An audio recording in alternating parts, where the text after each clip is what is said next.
আমি তো সরাসরি জাফর ইকবালকে ডিবেটের চ্যালেঞ্জ দিয়েছিলাম, কিন্তু রাজি হয় নাই। ওকে আবার অফার করা হয়েছিল, আপনি ডিবেটে বসলে হারেন আর জিতেন 1 লাখ টাকা পাবেন, তাও রাজি হয় নাই। ওনাকে বাংলাদেশের সেরা বিজ্ঞানী। কত বড় যে বিজ্ঞানী, কিছুই তো বানাইতে পারে নাই। একটা পেন্ট বানাইতে দিবেন, চেন কোথায় দিবে তাও জানে না। মানুষ ও মানবতাকে সমুন্নত করেছে কোরআন, আর মানুষ ও মানবতাকে অপমানিত করেছে তথাকথিত বিজ্ঞান। আলহামদুলিল্লাহ 6টা বছর সংগ্রাম করেছি আমি বিবর্তনবাদের বিরুদ্ধে। বর্তমান সরকার সিদ্ধান্ত নিয়েছে ওই সব কিছু বাদ দিবে, 12 সালের শিক্ষানীতিটাকে তারা বাস্তবায়ন করবে। মানুষের চেয়ে বেশি সম্মান কোন সৃষ্টিকে আল্লাহ দেন নাই। উম্মতে মুহাম্মাদীর মুমিনদের সম্মান ফেরেশতার চেয়েও বেশি। আল্লাহু আকবার। সোজা কথা। ওয়া হামালনাহুম ফিল বাররি ওয়াল বাহরি, জল এবং স্থলে তাদেরকে কর্তৃত্ব দিয়েছি। সমুদ্রে নদীতে কর্তৃত্ব কাদের? হওয়ার কথা তো ছিল তিমি মাছের। কথা বলেন, তিমি মাছ সবচেয়ে বড় প্রাণী না? একটা বড় মাপের নীল তিমি, তার লেজের মধ্যে যদি 7টা হাতি রাখেন, কয়টা? টের পাবে না। এত বিশাল প্রাণী, কিন্তু সেই জলে কর্তৃত্ব মানুষের, স্থলে কর্তৃত্ব হওয়ার কথা তো ছিল হাতির। কথা বলেন, বড় প্রাণী কোনটা? হাতির কর্তৃত্ব নাই, বরং হাতির পিঠে মানুষ বসে যেমনি খুশি অমনি ওরে চালায়। সুবহানাল্লাহ।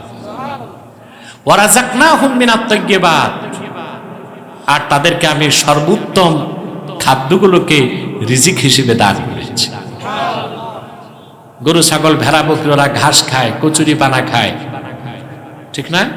লতা পাতা খায়, আর সবচেয়ে ভূপৃষ্ঠের দামি জিনিসগুলো আল্লাহ আমাদের রিজিক বানায় দিয়েছে। তাহলে আমরা জবাব পেলাম, আমি কে? আমি হচ্ছে আল্লাহর সিলেক্টেড সৃষ্টি, নির্বাচিত সৃষ্টি।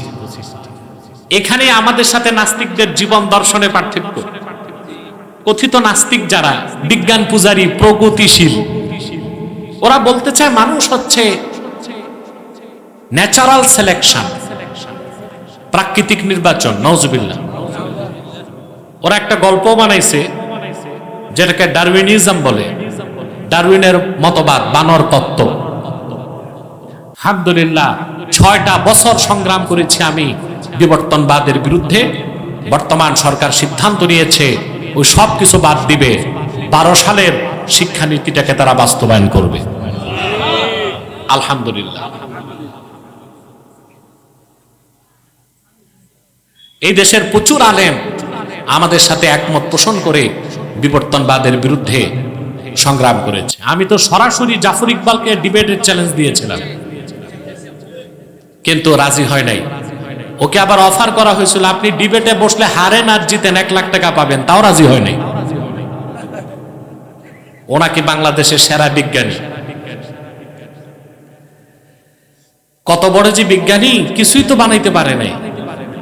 একটা পেন্ট বানাইতে দিবেন, চেন কোথায় দিবে তাও জানে না, বিজ্ঞানী হয়ে বসে আছে। তা আপনার মানুষ প্রাকৃতিক নির্বাচন নয়, মানুষ সিলেক্টেড বাই অলমাইটি আল্লাহ।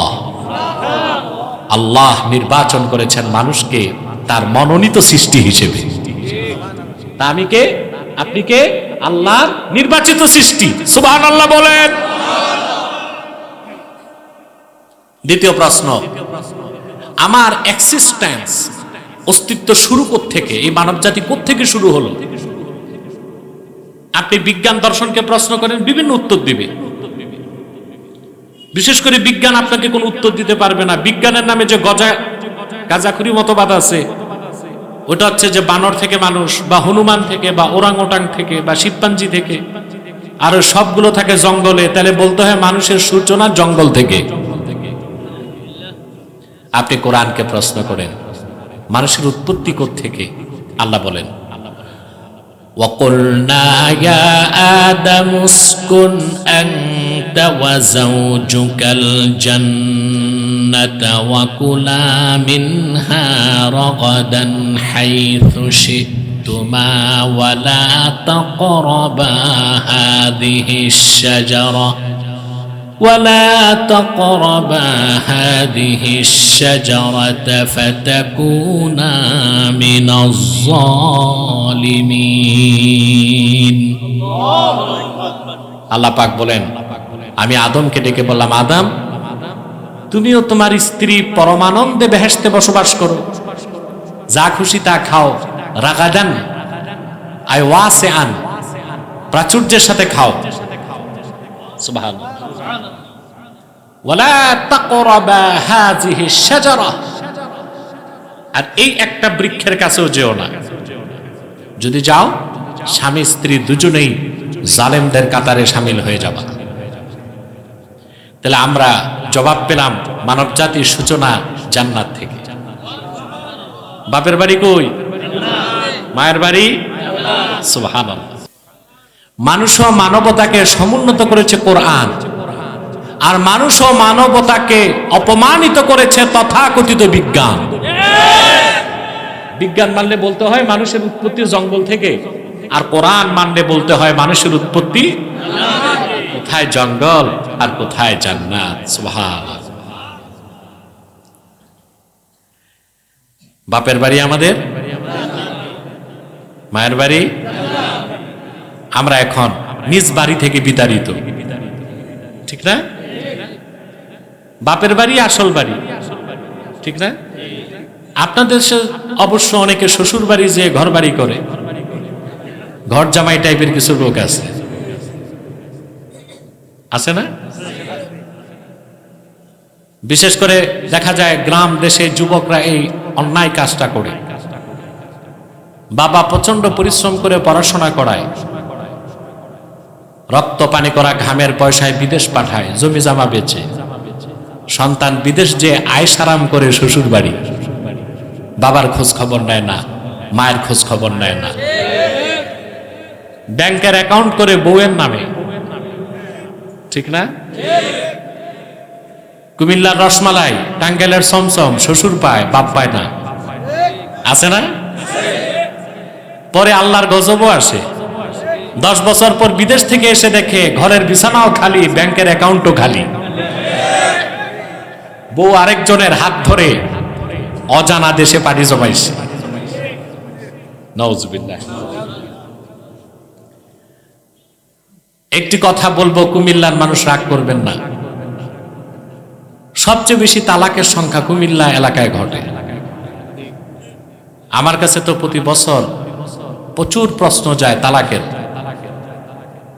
আমার তত্ত্বাবধানে ইফতা বিভাগ দেয় আমি দেখেছি কুমিল্লায় তালাকের সংখ্যা বেশি তার কারণ প্রবাসীর সংখ্যা বেশি প্রবাসীর সংখ্যা বেশি এই জন্য বউ স্বাধীনতা পায় অ্যান্ড্রয়েড মোবাইল পায় এই জন্য কুমিল্লার মেয়েগুলো পরকিয়াতে জড়ায় বেশি এর জন্য পুরুষরাই দায়ী বউকে 2.5 লাখ টাকার আইফোন দেয় আর বউকে বাপের বাড়িতেও রাখে না মায়ের কাছেও রাখে না ফ্ল্যাট করে দেয় একটা যুবতী মেয়ের কাছে ফেসবুক আছে আর ব্যাংকে গরম পয়সা আছে আর পর্দা নাই তো এর কাছে তো শয়তান একটা না 1 ডজন শয়তান থাকার কথা তারপরে সংসার ভেঙে গেলে যুবকটা কপাল পিটায় করলাম কি যা করছো তুমি দায়ী ঠিক না আপনারা যুবকদের বলছি আপনাদের স্ত্রীদেরকে হয় মায়ের কাছে রাখবেন আপনার নয় তার মায়ের কাছে রাখবেন একা একই দিবেন না আর এই আইফোন দিবেন না দিলেও ফেসবুক চালাবার অনুমতি দিবেন না এটা মেয়েদেরকে নষ্ট করে দিচ্ছে কুমিল্লাবাসী রাগ করলেন আমার কথায় যা বলেছি আপনাদের স্বার্থেই তো বললাম ঠিক না তাহলে আমাদের বাপের বাড়ি কই এখানে তো বাইরের লোক থাকতে পারেন নোয়াখালীর লোক যদি থাকেন বাড়ি কই না বলবে নোয়াখালী চৌমুহনী ধরেন হ্যাঁ হুজুর আর বাড়ি হাডারি বাড়ির হিসকিমে থাকে এখানে কিন্তু হাডারি বাড়ির হিসকিনে কেন বলছে? ওটা তার বাপের বাড়ি।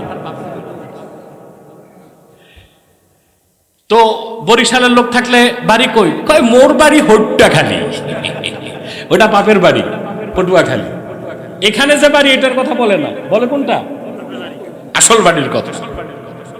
আমাদের বাপের বাড়ি জান্নাত, মায়ের বাড়ি জান্নাত। ওখান থেকে আমাদের পিতা মাতাকে বের করার পিছনে চক্রান্ত করেছে শয়তান। আমাদের সবচেয়ে বড় শত্রু শয়তান, আমাদের বাড়ি ছাড়া করছে, ঠিক না? 3 নাম্বার প্রশ্ন। প্রথম প্রশ্ন ছিল আমি কে? জবাব পেয়েছি আমি আল্লাহর শ্রেষ্ঠ সৃষ্টি।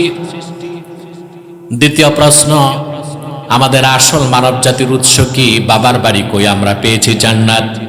3 নাম্বার প্রশ্ন, কেন আল্লাহ আমাদেরকে সৃষ্টি করলেন, কি কারণ? আপনি যদি ভোগবাদী যারা, নাস্তিক্যবাদী যারা,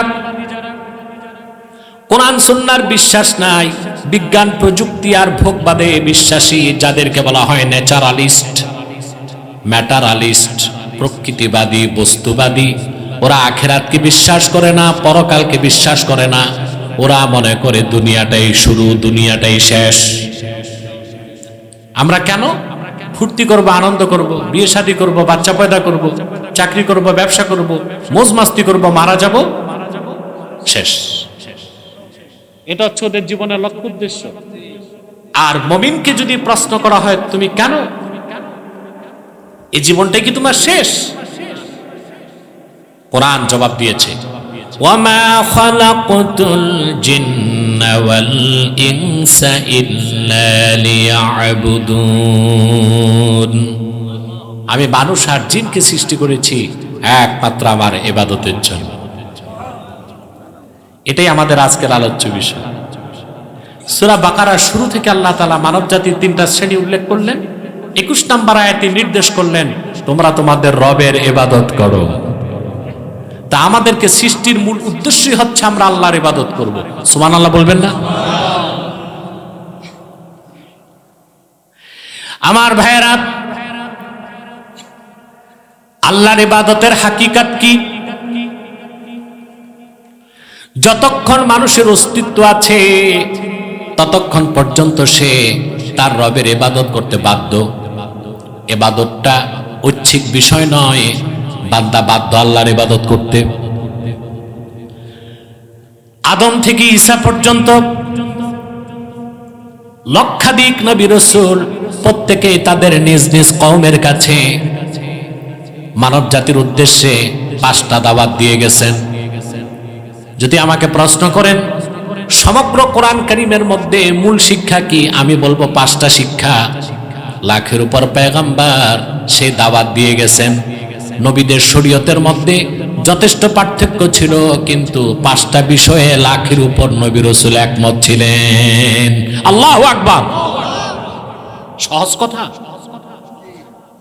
লাখের উপর পয়গম্বর সুবহানাল্লাহ একমত ছিলেন। কয়টা বিষয়ে? 5টি বিষয়ে। প্রথম যে বিষয়ে